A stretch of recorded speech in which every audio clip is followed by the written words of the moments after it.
poppin'? How's it going? I hope everyone's having a good day. This is the first episode of a new series that I'm doing. It's called Curvy's Horror Corner. It's basically everything horror. I'm a huge horror fan, and movies, books, any kind of thing that just pops along.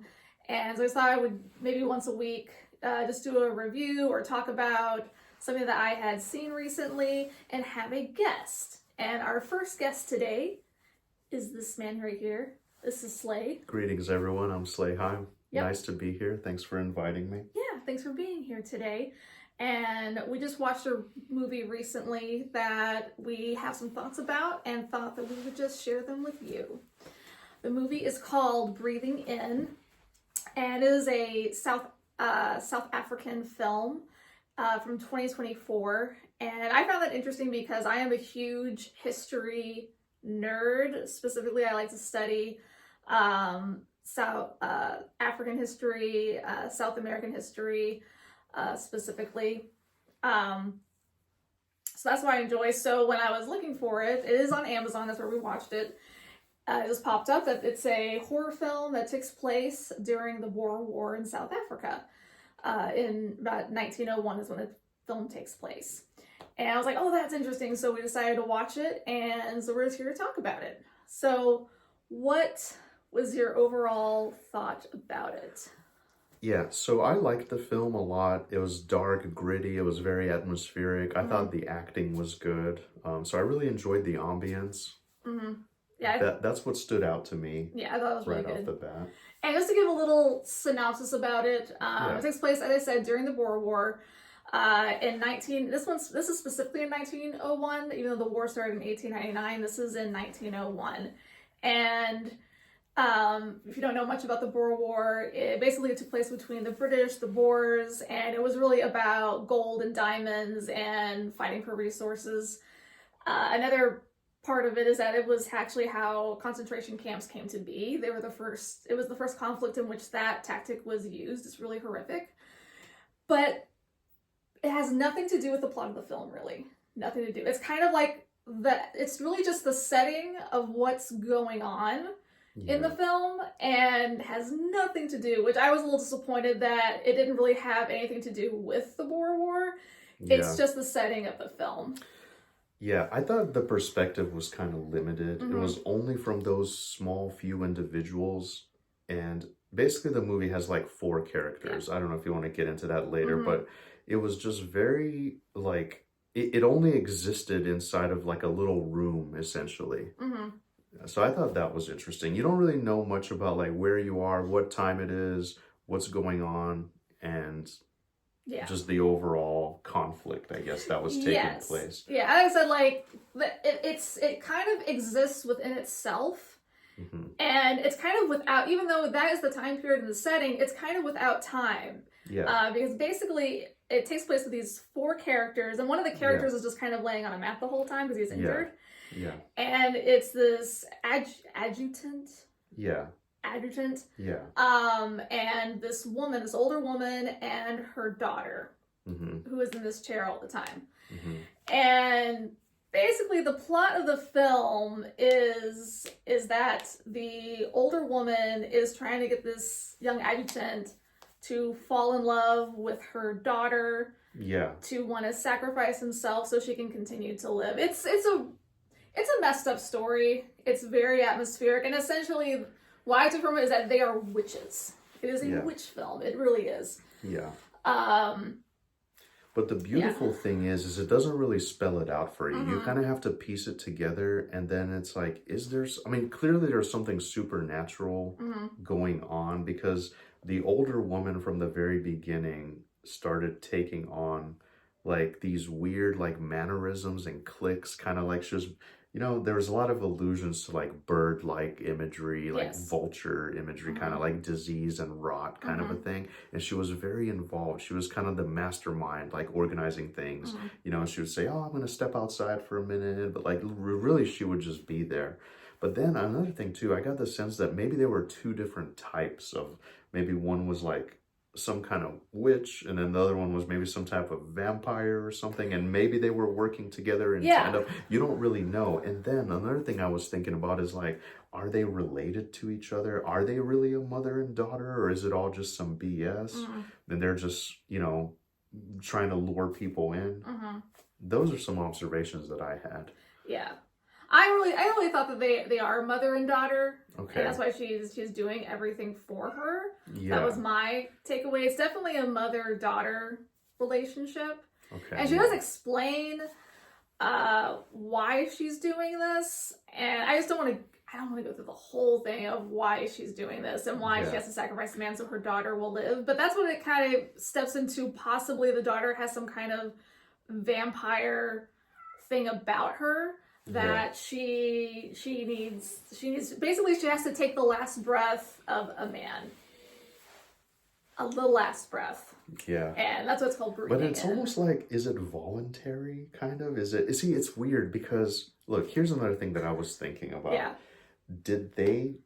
They've been doing this for a while. Because remember it kind of showed like this pit of bodies and the whole thing with the boots and the shoes. He had so many opportunities to leave, but he stayed. So then it's like, was it voluntary? I think he was like tormented until he basically begged for it for the end. That's what it was. You know? It's like he goes through all this stuff and they just torment you where he's like, oh my God, kill me. Oh my God, just kill me. I am done. I am done with the situation. I don't want to do it anymore. Just kill me. He's just done. I'm done with you crazy women. But what I really enjoyed too is they were just able to suspend this moment of like, how long is this going on? Is this days? Is this weeks? Whatever. The night, there seemed to be something supernatural about the night. It was just this perpetual darkness and this fog that kind of around. And it's like, it was almost like they were trapped in some kind of purgatory or hellscape, you know? And then I just think, how much of that is internal, or is it actually happening? It was interesting. It was well done. That's what I really enjoyed about it. It was beautifully shot. It was very well done. Those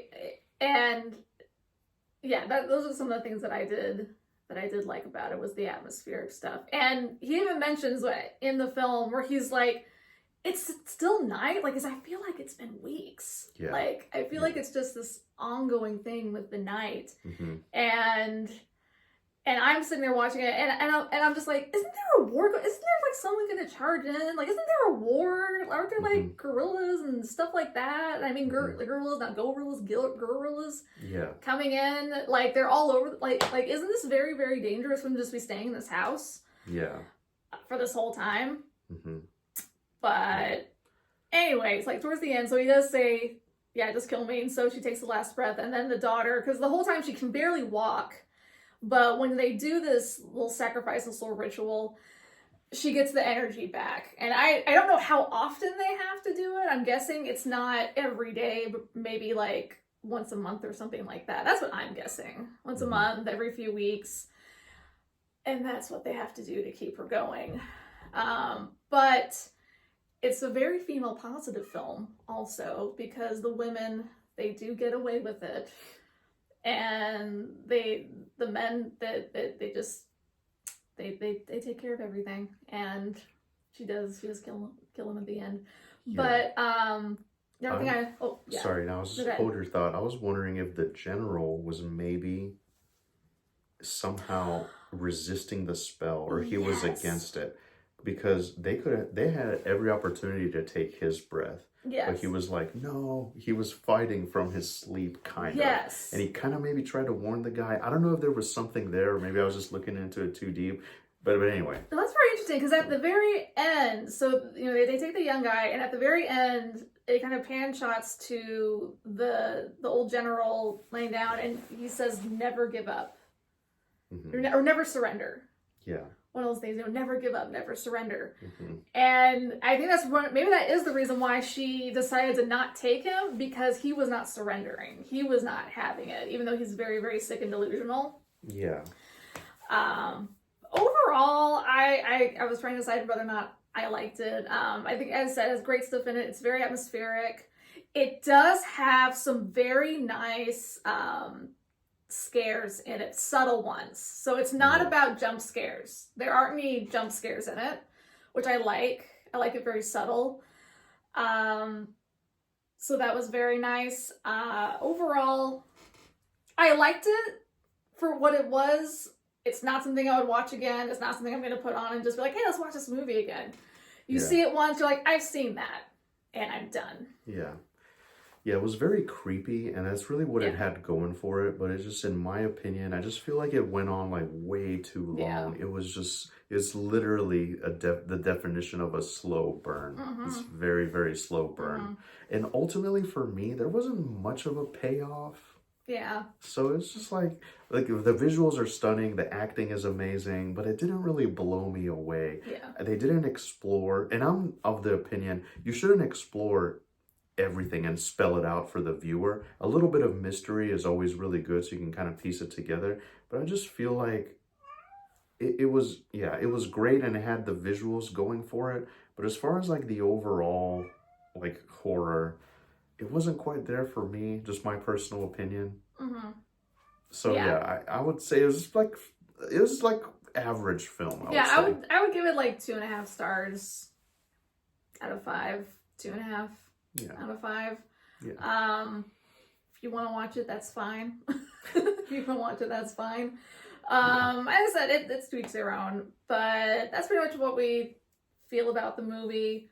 Yeah. Do you have any other thoughts? I don't think so. Okay. I enjoyed it. It was a fun watch. Yeah. It was okay watch. Don't watch it before bed, because it's very. For me, I was just like, it's not. I'm not gonna have. Yeah, I will say it does. It's very like anxiety. Yes. It'll induce like stress and anxiety and me tension. Out, and I'm like, I'm trying to go to sleep in just a little bit, and it's very much stressing me out. The way that they shot it, which is the point of the film, is for it to be stressful. Yeah. But I thought it was okay. Yeah, ultimately it was effective. It was okay. I think they accomplished whatever they set out to do. Yeah. Yeah. For sure. They did. To make something disturbing and atmospheric. Yeah. Mission accomplished. Yeah. All right, well, that's what we think of that movie, and we're going to be doing some other films. Let me know in the comments if you watched it, what you thought of it. If you have any suggestions or things that we watched. We have watched a lot. We're very passionate about horror. Very passionate about it. Most likely we've seen it, but if you have any suggestions, any recommendations, I personally really like supernatural, paranormal type stuff. Not really so much into gore and like killing, that kind of thing. But yeah. No. But yeah. All right. So yeah, if you have any suggestions, leave them in the comments, and we'll see you in the next one. Bye. Bye. Thanks for watching.